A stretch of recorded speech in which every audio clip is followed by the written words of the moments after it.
It's time again for Mormon Land, where we explore news in and about the Church of Jesus Christ of Latter-day Saints. I'm managing editor Dave Noyce. I oversee the Salt Lake Tribune's faith coverage. I'm joined again by senior religion reporter Peggy Fletcher-Stack. Hi, Peggy. Hi, Dave. We remind you about another way to support Mormon Land. Just go to patreon.com, where with a small donation, you can access all the Tribune's faith coverage, ad-free podcast episodes, and the full Mormon Land newsletter. Again, that's Patreon, patreon.com/Mormonland. And if you haven't already, follow us on Instagram at Mormon.land. Now, for today's show. The on-again, off-again debate about retention in the Church of Jesus Christ of Latter-day Saints is most definitely on again, and in a big way. The latest round began with a report by BYU Studies, which found a number of positive signs of high religiosity among members. But it also noted that retention among U.S. Latter-day Saints has plunged from 82% in the heady 1980s to about 50% today. Stories appeared in the Church on Deseret News and in the Salt Lake Tribune, followed by a post from statistician Ryan Burge under the headline, quote, "The LDS Church has a retention problem," pointing to a 54% rate. Religion News Service columnist Jana Riess weighed in on the issue, and her commentary spurred a pair of responses from BYU researchers and a number of entries on Mormon blogs. A particular concern to Riess, who is a Latter-day Saint, is the even lower retention rate among young women, and the remarkable reversal that shows women, especially younger ones, are now more likely to leave the faith than men. Riess, author of the forthcoming book, Leaving Mormonism, Who is Exiting the Church of Jesus Christ of Latter-day Saints and Why, joins us today to discuss this data debate, what it means for the overall church, and why more Latter-day Saint women appear to be struggling with staying in the fold. Jana, welcome. Thanks so much. Glad to have you here. Okay, let me just ask this question. Does your research, like Ryan Burge's, point to the church having a, quote, retention problem? It does. It's a mixed story because it's also true that people are joining the church, including in the United States. So conversions are up, even in this country and even in Europe. But definitely there is a greater gap now in terms of people who are raised in the faith and grew up LDS are more likely to leave today than they used to be. And that's especially true for women. That's the big news, that is a reversal from past trends. Yeah. So do the numbers that you've seen and looked at different data kind of all align in that same range? Pretty much. So Pew has a 54% overall retention rate. That's what you were referencing earlier with Ryan Burge's analysis of Pew. Ryan also has a forthcoming survey that will be published next year called the Spiritual Seismology Study. And in that one, young women had only a 37.5% retention rate. And, you know, there's a decent margin of error there because we're talking about a small sample size. But you can see in the report that was published by BYU Studies, the higher rates of retention for older women, and then how it goes down generationally.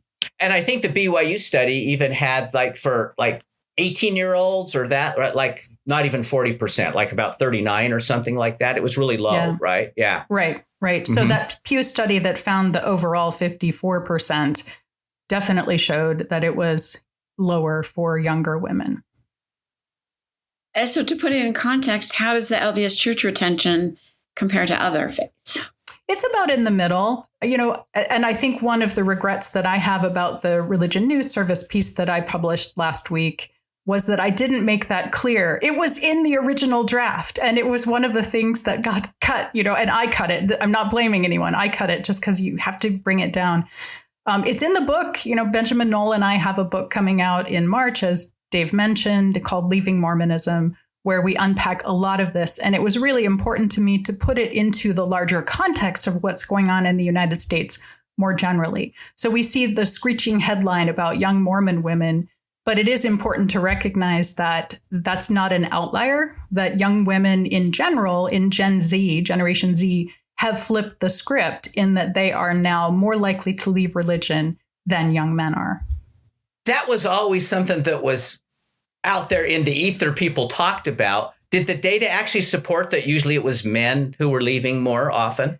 It's a little bit mixed. Some studies have shown, we're talking about something that is within just the last few years. And so we always want to wait and see, is this a blip? Is this going to be a lasting trend?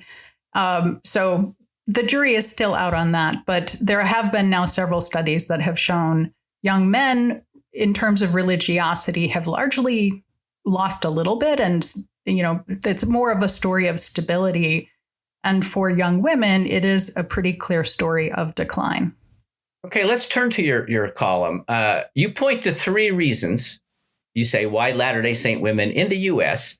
are leaving the church. The first, you say, is politics, essentially. What role does politics play in disaffiliation, especially among younger women?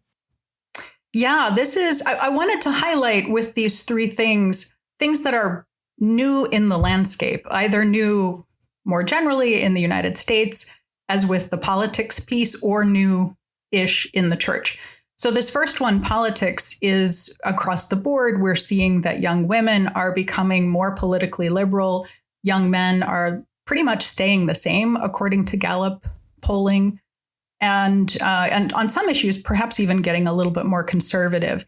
And the social issues that young women are particularly liberalizing on are some of the exact social issues that the church has really taken a stand against, including same-sex marriage, a pro-life position on abortion, and trans issues as well, although that's less sort of on the radar politically. And my point in making politics the number one thing was that in the Next Mormon's research, and also looking at the Pew data, how you feel about same-sex marriage, for example, and what political party you are, those are very relevant to whether you stay or leave religion, not just the Church of Jesus Christ of Latter-day Saints, but religion in America.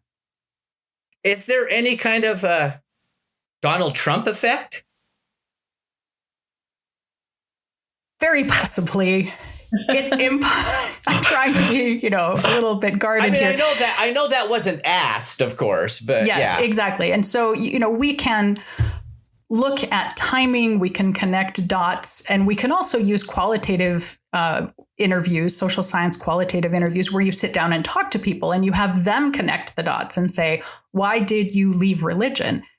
I did more than 100 of those for the Leaving Mormonism book, and Donald Trump did come up, and particularly his approach to women, his sort of getting a pass for sexual assault came up in several interviews. And for women who grew up LDS and were taught, this patriarchy does require sacrifices of women, but it also protects women. It exists so that women can be sheltered from the evils of the world.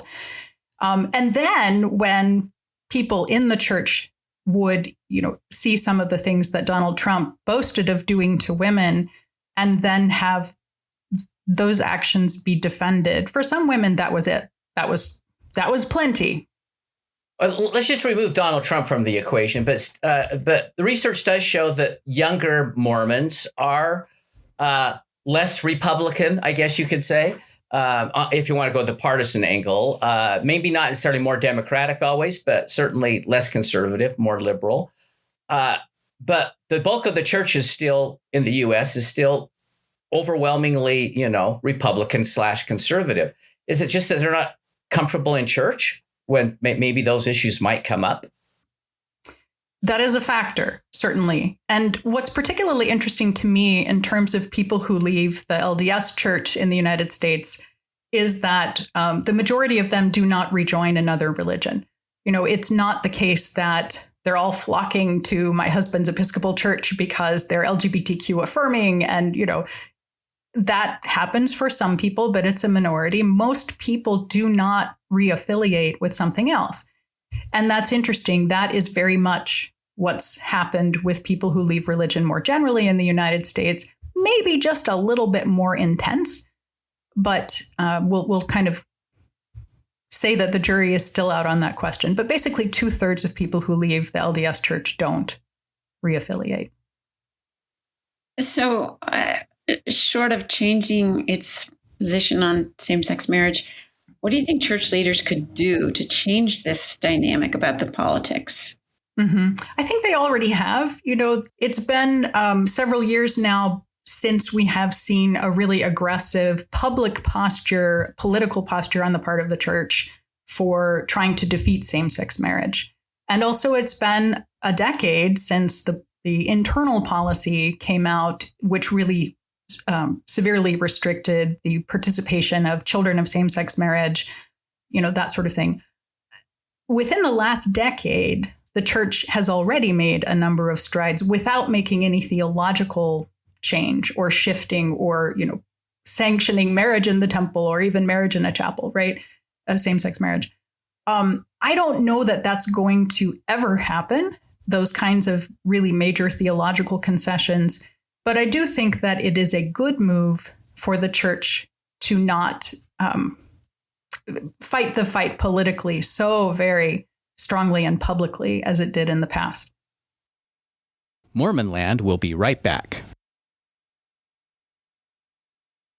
The next reason you'd list is something called purity culture. What do you mean by this? So purity culture, which is not unique to the Church of Jesus Christ of Latter-day Saints, it's also part of other conservative religious groups, is really a focus on sexuality, preserving virginity, but with a particular focus on women's bodies and how women are caretakers of male sexuality as well as their own, that women are supposed to be the ones who are going to help men keep their covenants and never be a temptation, never be any sort of obstacle in the path of male eternal progression, right? Your porn shoulders should not get in the way of men staying righteous and going on a mission.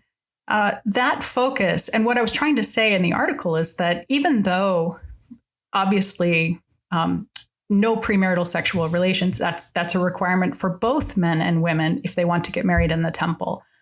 I was citing one study that looked back from the early 1970s until last year and was essentially analyzing what are the messages that are going about modesty, about clothing, about sexuality to both girls and boys.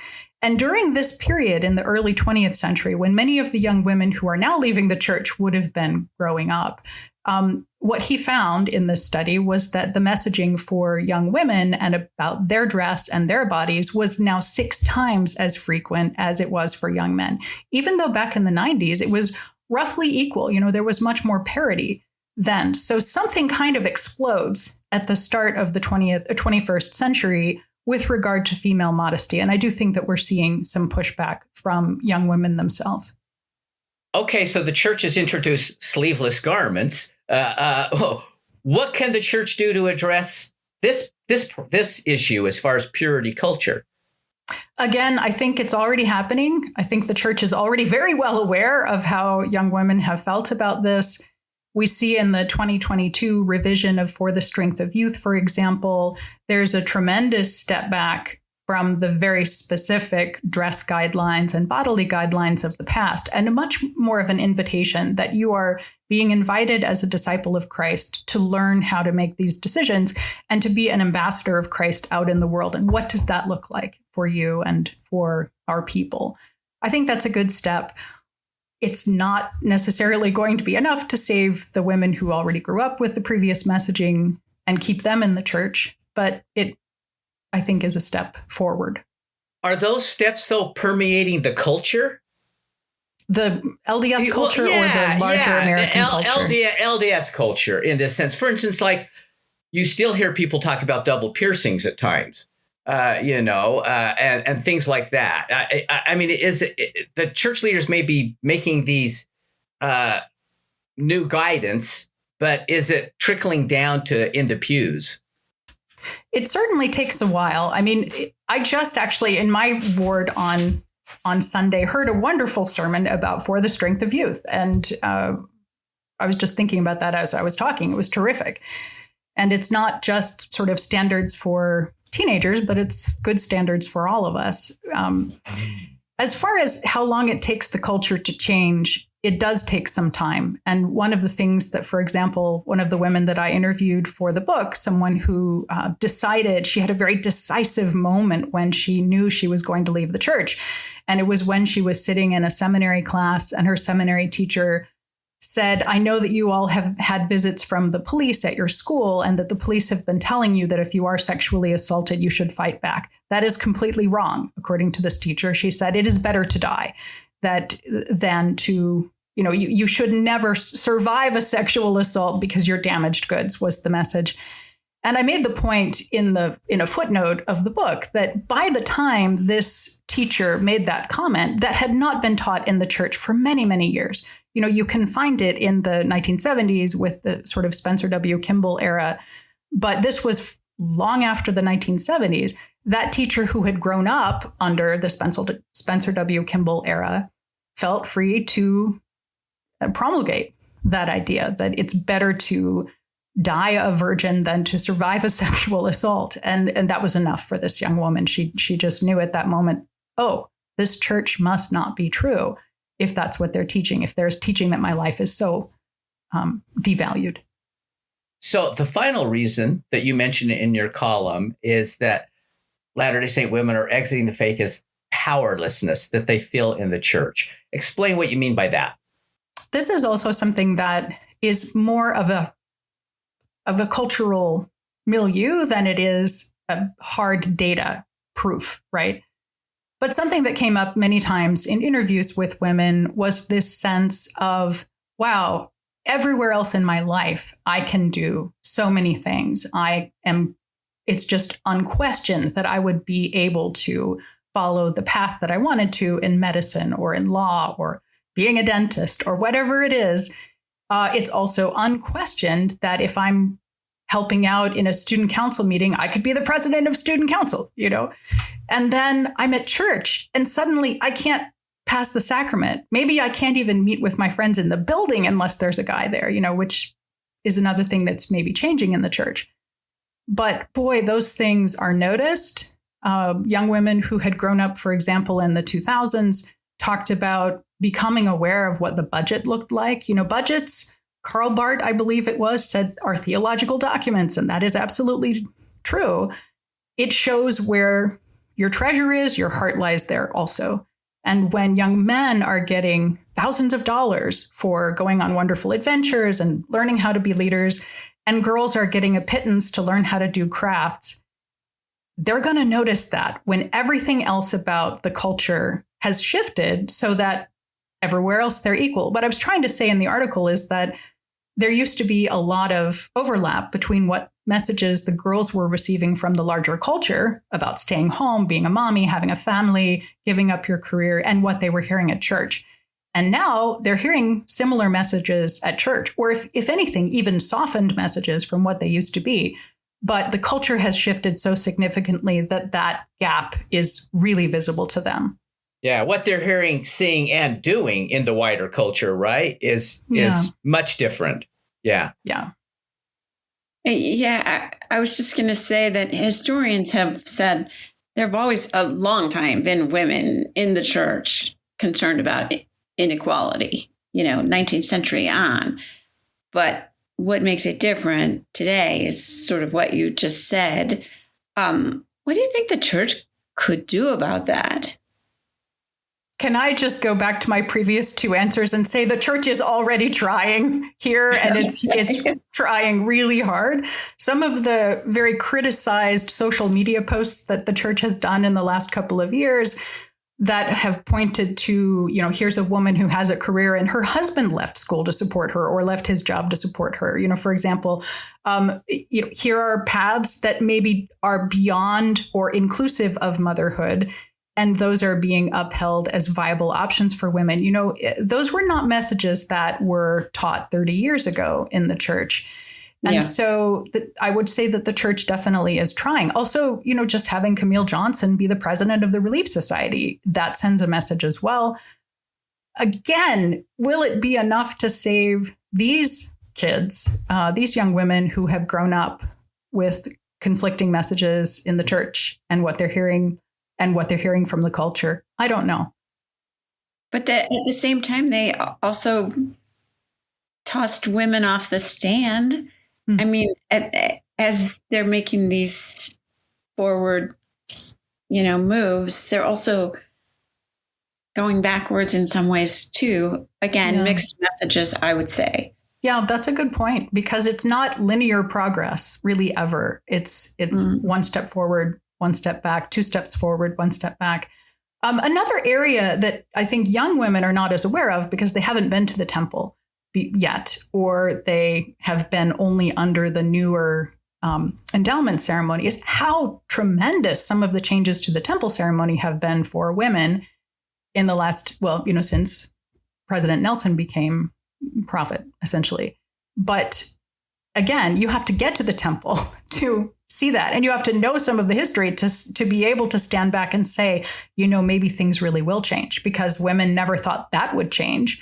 The most sacred thing that we do could change. So if that can change, what else can change? I know we've talked about this before, but I have to ask, is female ordination ultimately the really only answer to really make it fully equitable?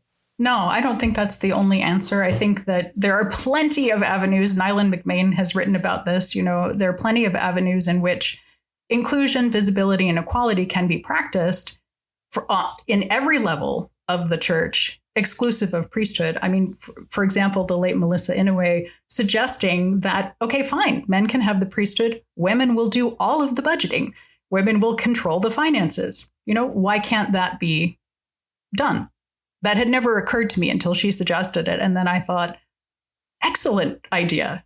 Yeah. I mean, you do sort of have the Relief Society General Presidency taking care of this worldwide initiative on feeding malnourished children and helping women there.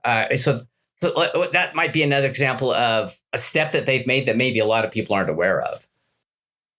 Yes, I think that is a small step in terms of women's visibility. It's a great step forward in terms of global health and charitable work. But, it's a relatively small step forward for women at the local level who are not listened to in their ward. Just to share a personal example, this Sunday, I'm the historian in my ward, and I was trying to submit some photographs to our ward's website for our unit history, and the website wasn't working properly. So I sat down and I wrote them a little, hello, this is Karen, this isn't working, that kind of message. And they wrote back to me, and they're going to fix it. They're going to put it in the next iteration of the church's tools app. And there was something so fantastic about that for me as a woman in the church. Within 2 days, I had an answer, and they said, hey, that's a great idea. Why can't we do that from the app? They're going to make it possible to do that through the app. Yeah. Anyway, I was thrilled. The question about retention, why do you think retention may be even more important in the LDS Church than in many other faiths, given its reliance on staffing? Members have to do all the staffing. So does that make retention sort of a bigger issue for Mormons? It does. I think you've hit upon something important, which is that because we are a volunteer-led group on the local level, that if we don't have truly committed members, including lots and lots of women who have kept the lights on for decades without, so much as a buy or leave, it doesn't all work. It runs on that volunteer labor. It needs women to be participants. And also, of course, the family, because if women are also stepping back from having large families, then that reduces the power of the numbers of the next generation.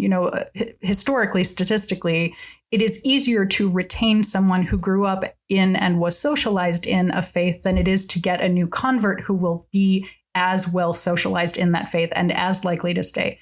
So the most efficient way to keep your members is to grow your own. And so, it's great that we're having missionary success, but that is not the most efficient way to run a religion. Not that religion is all about efficiency, but you know what I mean. Yeah.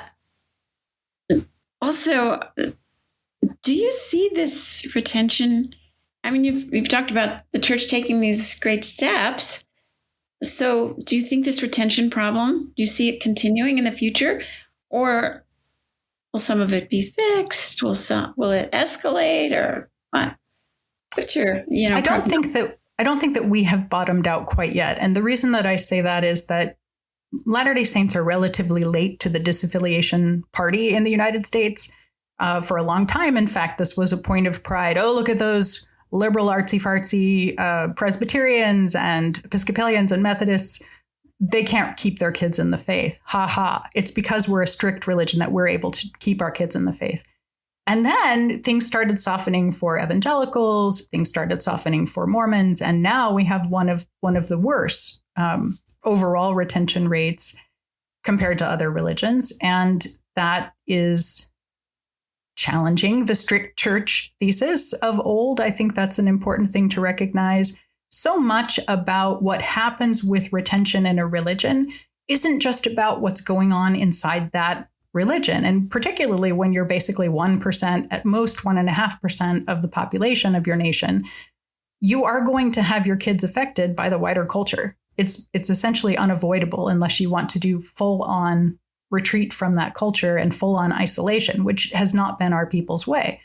So we have to figure out, how do we live in this culture without, being excessively denigrating of that culture, while also teaching our kids, hey, we're offering something here that's also pretty great. I want to ask a little bit more of a personal question of how, as a church member, a Latter-day Saint, and a convert, how do you feel about seeing so many leave? I try to be neutral about this when I'm writing. My editor for my last book wrote back little comments, and he said, can you please stop making it sound like the worst thing in the world when people leave your church? And I hadn't realized I was doing it. I would say I am sad. It's not because of a sort of a religious exclusivist theological stance where I think, oh, these people are saying goodbye to the truth. It's not really about that for me. It's that I think our community is impoverished when we lose their voices. And I feel very sad that it becomes more and more of an echo chamber if all of the people who disagree with various policies or stances leave the church. I would love to see it bigger, as a bigger tent, a bigger umbrella to encompass those voices, rather than being a place where people don't necessarily feel they can come as they are. Okay, a final question. When does your next book come out? Great question. March. It's coming out in March 2027. My research partner, Benjamin Knoll, is a co-author this time, and he is the quantitative person who has done our survey, all the results will be there. And then I do the qualitative stuff, so the interviews and the writing. Okay, the title of that book, by the way, is Leaving Mormonism: Who is Exiting the Church of Jesus Christ of Latter-day Saints and Why? Jana Riess, thanks for joining us. Thanks for having me. And thanks to Peggy Fletcher-Stack. Always a pleasure. And to our producer, Chris Samuels. We remind all our listeners that they can keep up on all the happenings in and about the church by subscribing to the Salt Lake Tribune's free Mormon Land newsletter. Just go to sltrib.com to sign up, and we'll talk again next time on Mormon Land.